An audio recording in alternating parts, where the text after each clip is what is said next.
दो ही मामले इसमें हो सकते हैं, या तो संपत्ति के वारिस का झगड़ा था और या फिर वो मीठे वाला था। तो मुझको कि रीढ़ की हड्डी में चाकू मार दिया और ढाई ढाई इंच जाकर वो चाकू टूट गया है। ये दूसरा ऐसा खिलवाड़ होगा बम्बई पुलिस के द्वारा, और मैं बम्बई पुलिस को इसमें दोषी कतई नहीं मानता। इसमें दोषी पूरी तरह से राजनीति ही है। लेकिन अब पुलिस जो जो जिसको पकड़ के लाई है उसका जो दर्ज कराया है, कहीं ये पाइपलाइन से चढ़ा था। जरा गौर करिए, 12 मंजिल वो पाइपलाइन से चढ़ गया। ऑपरेशन की बात हो रही थी सर, तो विश्लेषण को विराम देने से पहले एक फ्रेम आया, और चूंकि वो वीडियो मुझे डॉक्टर सुनील ओझा जी ने भेजा था, और उन्होंने, चूंकि वो डॉक्टर है तो बड़ा उन्होंने लिखा मुझे कि मनीष जी ऐसा क्या ऑपरेशन हुआ 4 दिन में कि ये इसके शरीर के अंदर चाकू का टुकड़ा था और ये एकदम बॉलीवुडिया हीरो की तरह आ रहा है, जैसे लग रहा है कि इसको कोई फुंसी हुआ और ये झाड़ लिया चल दिया। मतलब ये बड़ा रहस्यमयी बना हुआ है कि इसके घर में कूट कूट के पटक पटक के मारा। अखबारों में तस्वीर आ रही थी, नाक मुंह सब सूजा हुआ था, ऐसा पटक पटक के से मारा गया, पूरा चाकू अंदर टूट गया। सोचिए, चाकू अंदर शरीर के अंदर टूट गया, चाकू के कण निकाले गए, और ये 4 दिन में देखिए अमान के तौर पे आदमी आता है, व्हील चेयर पे घर आता है। ऐसा इसका काम हुआ कि देखिए, तो एकदम जैसे लग रहा फिल्म की शूटिंग करने जा रहा हो। आज मैंने दिन में विश्लेषण किया है, व्यूअर्स को जरूर उसे देखना चाहिए। शत्रु संपत्ति कब्जाए हुए था माए बेटा दोनों। हाईकोर्ट ने कहा कि इस पे जवाब दो, तो इन लोगों ने कोई जवाब नहीं दिया। क्या आज भी लग रहा है कुछ और है? आज आपने उसको प्रोग्राम किया भी है, और मैंने अभी कल परसों भी कहा था, पहले दिन से कह रहा हूँ कि दो ही मामले इसमें हो सकते हैं, या तो संपत्ति के वारिस का झगड़ा था और या फिर वो मीठे वाला था। तो मुझको खासकर वो मामला जो है, जो इसको बता रहे हैं, वो मामला कतई नहीं है। आज सैफ अली खान के सामने आने के बाद बहुत बुरी तरह से क्लियर हो गया, पूरी तरह से। ये बिल्कुल सही आपने कहा, क्योंकि वो जो रिपोर्टें आ रही थी वो तो गलत नहीं थी, क्योंकि वो तो रिपोर्टें ये बता रही थी ना कि रीढ़ की हड्डी में चाकू मार दिया और ढाई इंच जाकर वो चाकू टूट गया है, और अगर जरा सा बच गया, नहीं तो उसको पैरालिसिस हो जाता, लकवा मार जाता, इसका हाथ पांव काम न करते।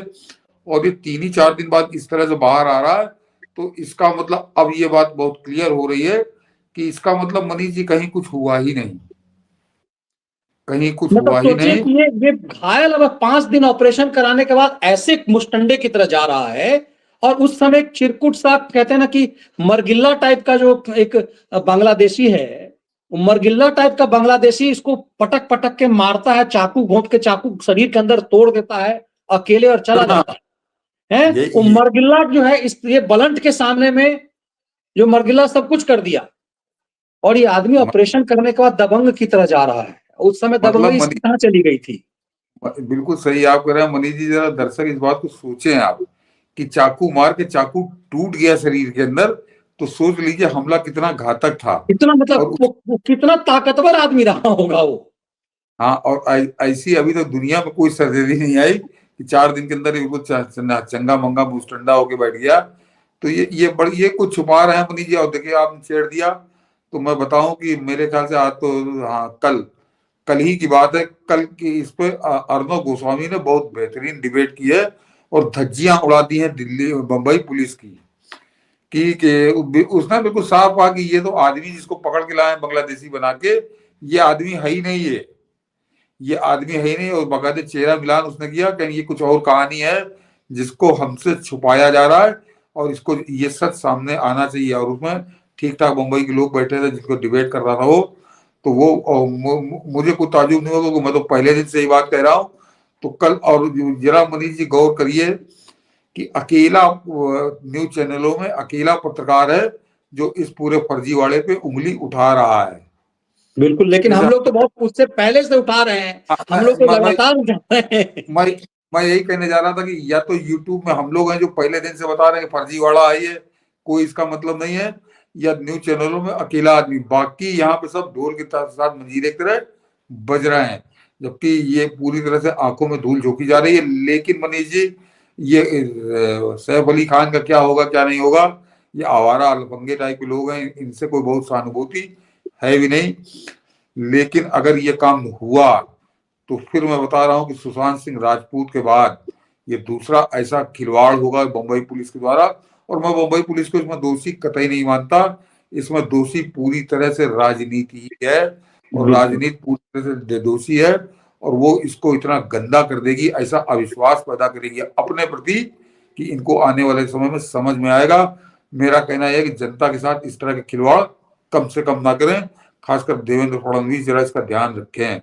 आप बहुत बहुत बहुत प्रचंड जीते हो, लेकिन उस जीत का मतलब ये नहीं कि अहंकार सर पर चढ़ के बोलेगा जो चाहोगे वो करोगे और हर आदमी उसको स्वीकार करेगा, ये कतई नहीं होगा। और खासकर जो भाजपा का समर्थक है वो कतई तुम्हारा गुलाम नहीं है। बिल्कुल। और हमारा ना व्यक्तिगत द्वेष है सैफ अली खान से, यदि उसको चोट लगी है तो सहानुभूति है हमारी, लेकिन ये जो ड्रामा तैयार किया गया है ये साफ किसी को भी लग रहा है ड्रामा।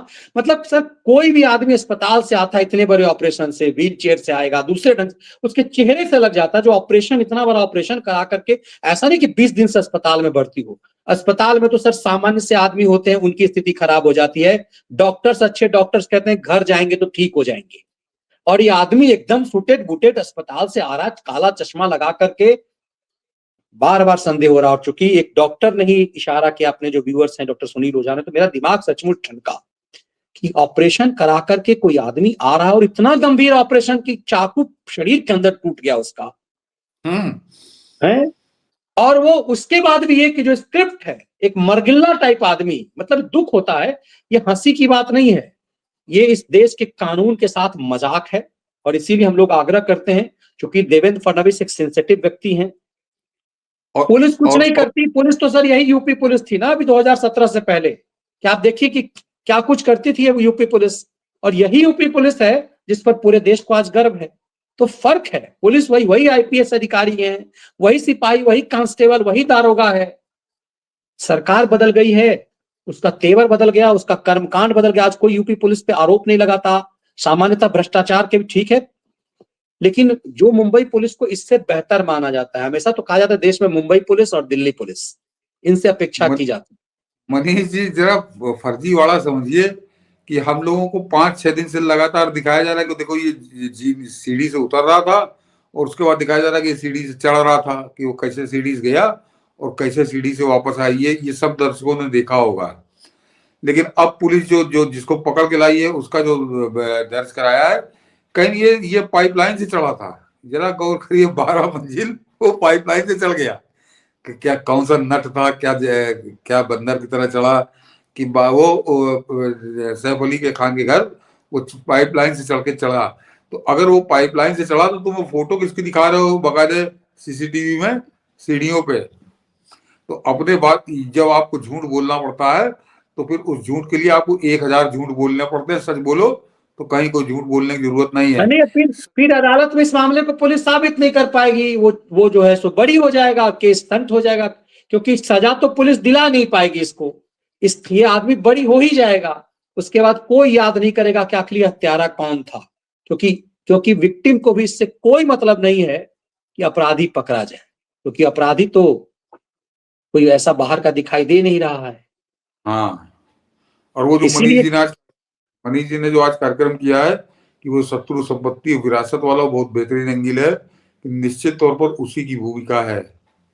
बिल्कुल। और मुझे लग रहा है कि इसीलिए उस वीडियो को आप देखिए जरूर, और इसे साझा जरूर कीजिए, ये बेहद महत्वपूर्ण मामला है। तो हम लोग इस विश्लेषण को यहीं विराम देते हैं। बहुत बहुत धन्यवाद। जय हिंद, वंदे मातरम।